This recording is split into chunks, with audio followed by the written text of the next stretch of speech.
Hello everyone, I am Tessellating Hexagons, still working hard to make sure that no song from yesterday's slew of reveals goes unreviewed, and next up, wasting no time whatsoever, we have the much anticipated Netherlands, who have once again teased us for the entire season so far, which, like, a load of countries have done that this year, but the Netherlands, this is kind of the norm at this point. We've known for ages that they're going to be represented by Duncan Laurence, and we've kind of been kept on edge as to what his song would actually be, but after, as I said, the customary 4 months of teasing, which a load of countries are doing this year, but the Netherlands started this trend, we finally know for certain that his song is called Arcade. It's performed fully in English, music and lyrics by Duncan Laurence himself, real name Duncan de Moor, as well as Joel Hugh and Wouter Hardy. SJ, O with umlaut, O with umlaut. Is that like the Swedish Hugh or like some crazy Dutch thing? Like, I didn't even know they had O's with umlauts in Dutch. I don't think they do. Do they? Help! But that's the team behind this song, and people do have some thoughts about this one, so let's just dive right in, shall we? As I recall, a little while after Duncan was first announced as the Dutch representative this year, a demo leaked of what might have been his Eurovision song, though, as we've since discovered, it wasn't after all. It was a candidate, but not the one they went with in the end.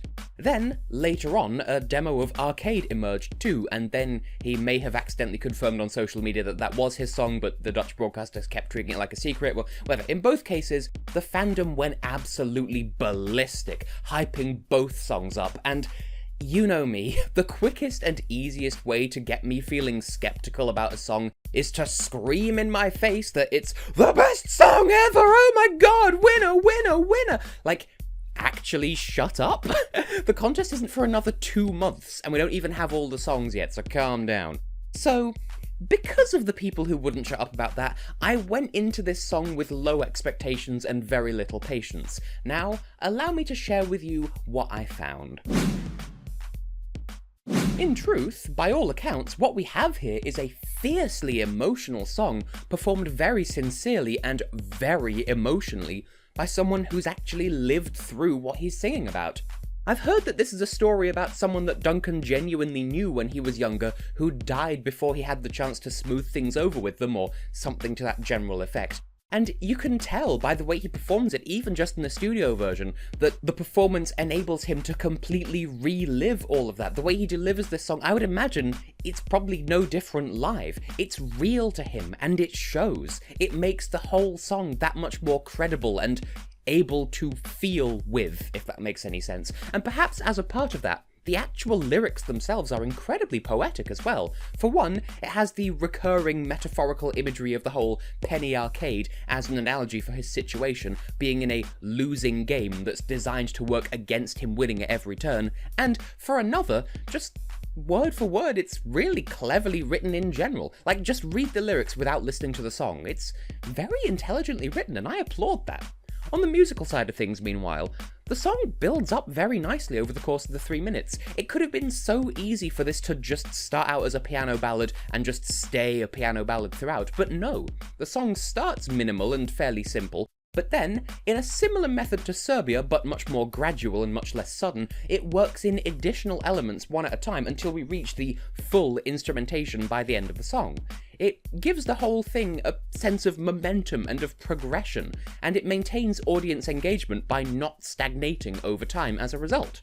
Overall, I fully expect this song, with its emotional realness and carefully crafted arrangement, to kind of stand out in a massive way against the backdrop of some of the more pop-forward entries this year. In that regard, for certain, Duncan is a force to be reckoned with. As for whether that'll be enough for him to win like the fans are insisting, well, we'll just have to wait patiently and sip tea. In the meantime, though, on the other side of the fence, well, I'm going to set my distaste for the hype around this song to one side, because while it does leave a bad taste in my mouth personally with the song, I can find better and more universally agreeable points to discuss here. For instance, The song's main selling point is the fact that it's Duncan's personal story, so if you don't click with it and invest in it yourself, then you're probably going to check out pretty quickly for not having that emotional engagement. It still has that good musical arrangement that builds and changes to keep your interest, but largely, if you're not interested in his feelings and his story, you are going to miss a whole dimension of the song, which may lower it in your personal estimations. Another thing that's highly subjective in that regard, and yet I can prove that I'm not the only one who feels this way, is that for all the build-up the song undergoes, it still kind of feels like it's missing that one last special something to just put a cherry on top and make it perfect, to tie it all together, but I don't quite know what that would be. The song's more than fine as it is, I'm not disputing that, but I've seen a couple of comments saying that this one just needs one more little push in the instrumental to get it all the way there, to really knock it out of the park, and I'm inclined to agree with that, but I don't know what that last little something actually is. And lastly, in the final 30 seconds of the song, the instrumentation disappears for a hot second in favour of a stomp stomp clap section, with emphasis on the clapping and not so much on the stomping. If that's not executed flawlessly on the night, that is going to wreck the mood of this song at least a little bit. In that moment, it suddenly stops being this intimate story about a lost love and just temporarily turns into a cheesy, "Come on, Europe, let me see you clap your hands," which is cringeworthy in the best of songs, and it doesn't really fit here, and I know that's not what they're going for, and true, it doesn't completely ruin the song to quite that much of an extent, especially compared to other songs that try the same thing, but it still feels incongruous in context, given the emotional gravity of the song elsewhere up to that point. You feel?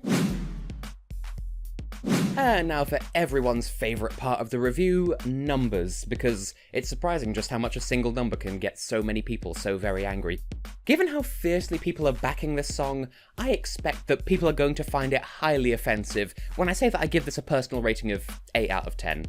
Yeah, I'm not going to apologise for not being head over heels in love with this song, but don't get me wrong, that is still an 8 out of 10. I do still like this a lot more than I was expecting to, given how critical I tend to be of overhyped songs. In my defense, by the way, I only acted that critical because if a song truly deserves that level of hype, it should be able to withstand that level of criticism accordingly. Well, that's not a major issue with this entry.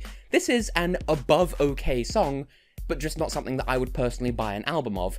But I understand why some people are going a bit crazy for it. Having said all that though, I think it does merit a technical score of 10 out of 10. That doesn't mean that it's completely perfect by any means, but the small things that I can pull it up on aren't really significant enough to merit lowering that score from a 10. The song builds up at a steady and engaging rate, the lyrics are poetically written, the whole thing is performed with emotion, competence, and circumstance, so I think that it would be more than petty to dock it points just because it's missing something but I don't know what, or because of the clapping part. Yeah, this is a good song from the Netherlands. People are going to like it, and they are right to do so. But that doesn't mean that people who don't like it are wrong for not loving it in exchange. We accept all opinions on this channel. In any case, is this a good step for the Netherlands? Yeah, sure. Apart from that one wobble in 2015, they've been going from strength to strength ever since the Dutch Renaissance of 2013. Every year, it's been a strong internal selection with a song carefully curated with the help of the broadcaster to make sure it best represents what their chosen artist wants to bring to the Eurovision stage, and this year, they've got the added perk of it already having drummed up significant support even before the contest even started, even before the song was even revealed for that matter. So yeah, that massively sucks for its competitors, because it's a bit unfair that this is getting all the hype. But it at least bodes well for how this song may fare on the night of the competition. And speaking of the night of the competition, will we be hearing Arcade again on the Saturday? I would be very surprised if we don't. I've heard this song described as jury bait, and I totally see where that statement is coming from. Good voice, good words, true emotion, etc. Yeah, the juries are gonna love this song. The public, meanwhile, are already more than happy to support it because of how everyone's already obsessing over how enjoyable they find it to be in one way or another. Though, whether or not that's just because the music video features a very naked man, I can't quite say, but whatever. I won't begrudge Duncan a place in the final, but I doubt this will be my personal winner when all's said and done, but it is still a good song. That much I can totally agree with.